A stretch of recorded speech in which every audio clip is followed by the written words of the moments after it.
কখনো কখনো একটা সুন্দর কেমিস্ট্রি শুধুই কেমিস্ট্রি হয়, আর সেটাই সিনেমার সবচেয়ে বড় জয়।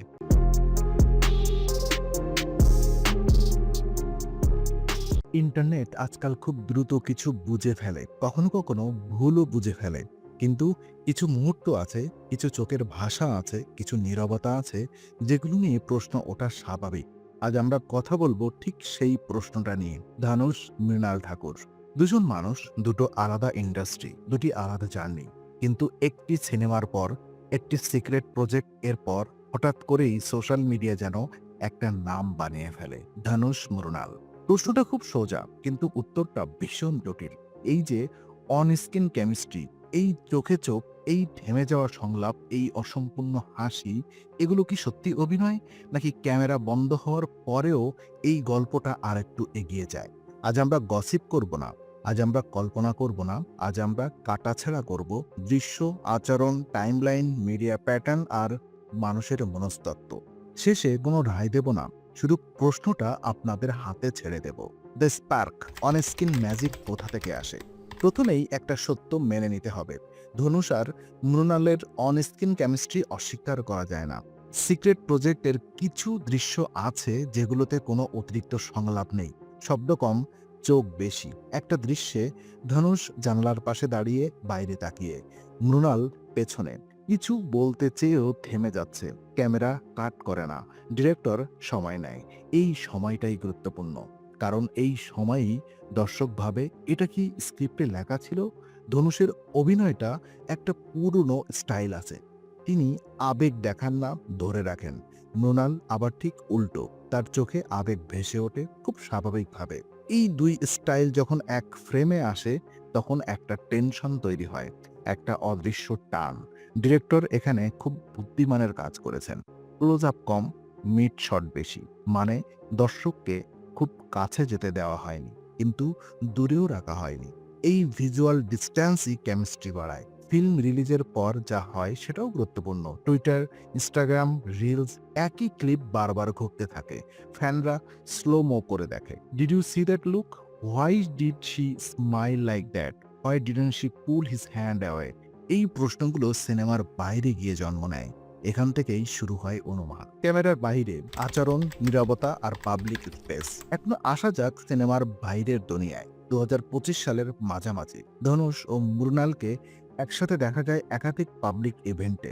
সন অফ সার্দার 2 এর প্রিমিয়ার, একটি র‍্যাপ পার্টি, কিছু অ্যাওয়ার্ড ফাংশন। কাগজে কলমে এগুলো খুব স্বাভাবিক। একই প্রজেক্টে কাজ করলে একসাথে আসা যাওয়া হবে, কিন্তু মানুষের নজর পড়ে ছোট্ট জিনিসে। একই গাড়িতে ফেরা, একই জায়গায় দাঁড়িয়ে ইন্টারভিউ দেওয়া, একজন কথা বললে অন্যজন চুপ করে তাকিয়ে থাকা, এগুলো প্রমাণ নয়, কিন্তু এগুলো খেয়াল করা হয়। আর এখানেই মিডিয়া ঢুকে পড়ে। 2025 সালের আগস্ট থেকে কোয়াইটলি ডেটিং শব্দটা ঘুরতে শুরু করে, কিন্তু লক্ষ্য করবেন কোনো বড় ম্যাগাজিন সরাসরি দাবি করেনি, ছবি সোর্স ক্লোজ টু দেম, মানে কেউ নাম নিচ্ছে না।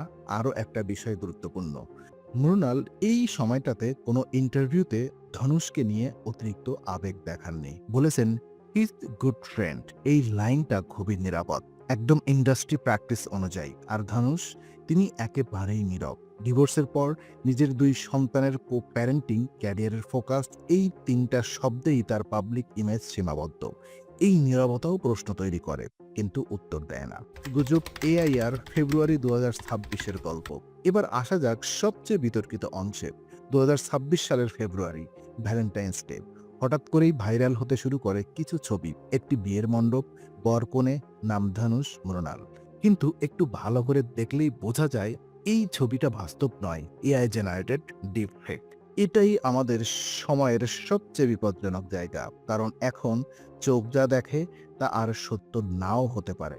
দুই বিয়ের গুজব এতটাই ছড়ায় যে দুজনের টিমকেই বিবৃতি দিতে হয়। স্পষ্টভাবে বলা হয়, এই দাবি কমপ্লিটলি বেসলেস। মৃণাল তার ইনস্টাগ্রামে একটি পোস্ট দেন, গ্রাউন্ডেড, গ্লোয়িং, আনশেকেন। এটা কোনো ফরমেশন নয়, কিন্তু এটা একটা সীমা টেনে দেওয়া। এই জায়গায় একটা জিনিস পরিষ্কার হয়, যদি সত্যিই কোনো সম্পর্ক থাকতো, এই পর্যায়ে এআই ফেক ছড়ানোর পর নীরব থাকা কঠিন হতো। কিন্তু এখানে দুজনেই নিজেদের মতো করে দূরত্ব বজায় রাখেন। তাহলে প্রশ্ন থেকেই যায়, সবই কি অভিনয়? শেষে এসে প্রশ্নটা আবার সামনে আসে। ধনুষ আর মৃণালের অন স্ক্রিন কেমিস্ট্রি কি বাস্তবে রূপ নিতে পারে? সম্ভাবনা মানুষের ক্ষেত্রে সবসময় থাকে, প্রমাণ এই মুহূর্তে নেই।